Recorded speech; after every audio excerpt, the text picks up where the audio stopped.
वृंदावन में एक मौनी बाबा थे, सुनो। उन्होंने 12 वर्ष का मौन धारण किया। कितने वर्ष का? मतलब बोलना जानते थे पर जबरदस्ती मौन हुए कि मैं व्रत करता हूं, आज के बाद मौन रहूंगा।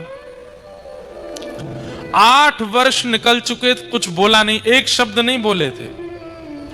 अब बाबा ने मौन व्रत धारण किया तो आसपास के साधु उनको छेड़ते थे कि ये कुछ बोलें, कुछ बोलें। हम लोगों में मजाक होता है, ऐसे संत महात्मा भी आपस में एक दूसरे से खेल लेते हैं। एक बार एक पंगत में वो बाबा बैठे थे, भोजन की पंगत हो रही थी। बाबा को रसगुल्ला बहुत बढ़िया लगते थे। तो बाबा के आसपास रहने वालों ने रसगुल्ला बांटने वाले से कहा, सुनो, सबको देना, उनको मत देना, मौनी बाबा को। और मौनी बाबा को रसगुल्ला ही पसंद था। पूड़ी आ रही है, कचौड़ी आ रही है, सब्जी आ रही है, खीर आ रही है, वो और किसी पर ध्यान नहीं देते थे, वो यही ढूंढते थे रसगुल्ला आ रहे हैं। पर रसगुल्ला वाले को पहले ही पढ़ा दिया, उनको रसगुल्ला मत देना। और सुन, मांग पाएंगे नहीं क्योंकि मौन रहते हैं। रसगुल्ला प्रसाद, रसगुल्ला प्रसाद ऐसे परोसते हैं हमारे वृंदावन में। रसगुल्ला प्रसाद, रसगुल्ला प्रसाद, पूड़ी प्रसाद, पूड़ी प्रसाद, साग प्रसाद, साग प्रसाद।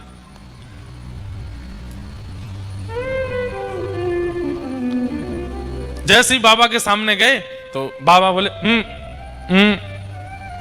अच्छा बाबा नहीं चाहिए, ठीक है, आगे निकल गए। बाबा देखते रह गए, मुंह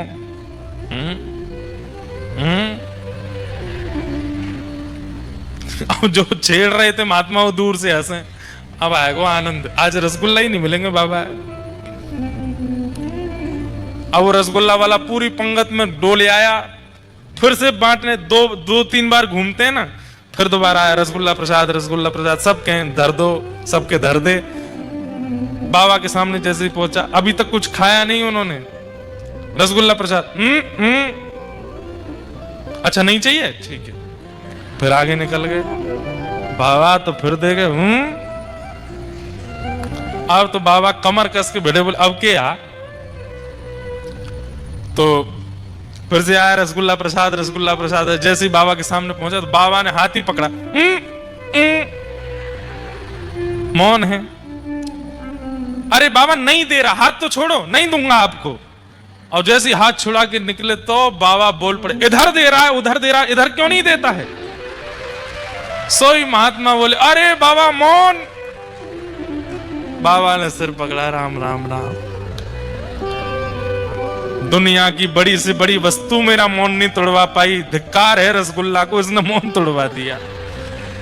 बोले आज के बाद मौन तो मेरा 8 साल में ही टूट गया, पर मैं व्रत लेता हूं, अपने अंतिम श्वास तक रसगुल्ला नहीं खाऊंगा, इसने मेरा मौन तोड़वाया।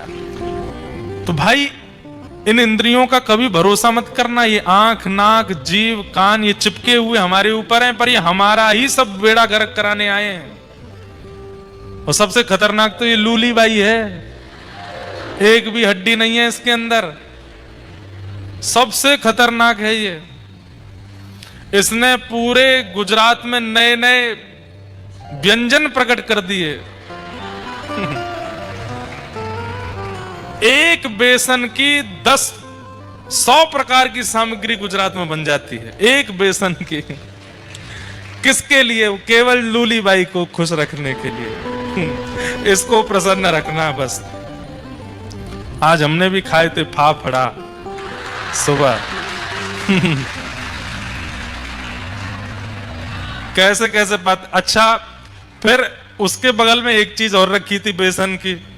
मैंने कि ये क्या है? खा के देखा, स्वाद एक जैसा पर नाम अलग था, गाठिया। मैंने कहा वाह भाई, लूली बाई के जलवे है। इसके वजह से पूरी दुनिया ही ये चला रही है जीव। अगर इसकी इच्छा ना हो, इसकी इच्छाएं समाप्त हो जाएं, तो पूरी दुनिया सब भक्त बन जाएंगे, सब भजन करने लगेंगे, सब साधु हो जाएंगे। इसी की वजह से ही पूरी दुनिया चल रही है।